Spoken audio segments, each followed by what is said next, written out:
গাজীপুরের টঙ্গীতে তুরাগ তীরে আম্বয়নের মধ্য দিয়ে শুরু হলো ৫৬তম বিশ্ব ইজতেমার দ্বিতীয় পর্ব। শুক্রবার ফজরের নামাজ আদায় শেষে শুরু হয় ইজতেমার আনুষ্ঠানিক কার্যক্রম। ইজতেমাকে ঘিরে আইনশৃঙ্খলা বাহিনী প্রথম পর্বের মতোই কয়েক স্তরের নিরাপত্তা ব্যবস্থা গ্রহণ করেছে বলে জানান গাজীপুর মেট্রোপলিটন পুলিশ কমিশনার মোল্লা নজরুল ইসলাম। ইজতেমা ময়দান থেকে জসিমউদ্দিনের তথ্য ছবিতে আরো জানাচ্ছেন সহকর্মী শওকত সাগর।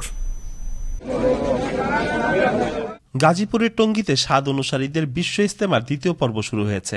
এর আগে বৃহস্পতিবার বাদ আসরের পর থেকে আনুষ্ঠানিকভাবে মাওলানা আব্দুস সাত্তারের জিম্মাদারিত্বে আম্বয়নের মধ্যে দিয়ে ইজতেমার কার্যক্রম শুরু হয়। এ পর্বে দেশের ৬৪ জেলা ছাড়াও বিদেশি মুসল্লিরাও অংশ নিয়েছেন।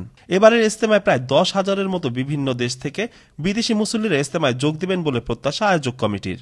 বিভিন্ন জেলা থেকে বাস, ট্রাক, পিকআপ, ট্রেন ও নৌপথে ময়দানের উদ্দেশ্যে আসছেন মুসল্লিরা। পর্বে আমি নিয়ত করে রাখছি আসবো আল্লাহকে রাজি খুশি করার জন্য এবং আমার পরিবার এবং দেশের শান্তি কামনার জন্য। নামাজ ইনশাল্লাহ সুন্দরভাবে পড়ছি এবং ভালো জায়গাও পাইছি, কোনো সমস্যা হয় নাই। নামাজ পড়লে অনেক সওয়াব পাওয়া যাবে, অনেক বেশি লোকের ভিতরে নামাজ পড়লে বেশি সওয়াব পায়, এই ধরনের কথা আপনার কথিত আছে। এই কারণে আমরা ওই আশায় নামাজ পড়তে আসছি। আল্লাহর রহমতে এখানে আমরা সুন্দর সুষ্ঠুভাবে জামাত করেছি, জুমার নামাজ পড়েছি, এখানে কোনো সমস্যা হয় নাই। কত মানুষই না আসছে আল্লাহকে রাজি খুশি করার জন্যই তো আসছে।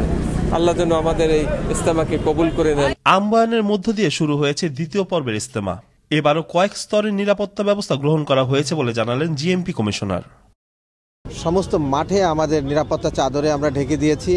আমরা প্রত্যাশা করছি এবারও গতবারের প্রথম পর্বের মতো এ পর্বেও আমরা ভালোভাবে নিরাপত্তা দিয়ে তারা যাতে এসে এখানে আল্লাহর ধ্যানে মগ্ন হতে পারে, আল্লাহর সন্তুষ্টি বিধান করতে পারে, সেই লক্ষ্যে আমরা কাজ করে যাচ্ছি।